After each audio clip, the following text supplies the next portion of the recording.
Maganur ZP పాఠశాలలో food poison ఘటనపై high court తీవ్ర ఆగ్రహం వ్యక్తం చేసింది. వారం రోజుల్లోనే 3 సార్లు భోజనం వికటిస్తే అధికారులు నిద్రపోతున్నారా అని న్యాయమూర్తి మండిపడ్డారు. పిల్లలు చనిపోతే కానీ స్పందించరా అని ప్రశ్నించారు. అధికారుల నిర్లక్ష్యానికి ఇది నిదర్శనమని న్యాయమూర్తి వ్యాఖ్యానించారు. ప్రభుత్వం కూడా ఈ విషయాన్ని సీరియస్గా తీసుకోవడం లేదని హైకోర్టు పేర్కొంది.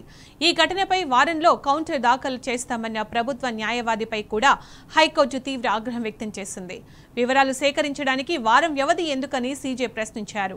హైకోర్టు ఆదేశాలు ఇస్తేనే అధికారులు పని చేస్తారా అని సీజే ప్రశ్నించారు.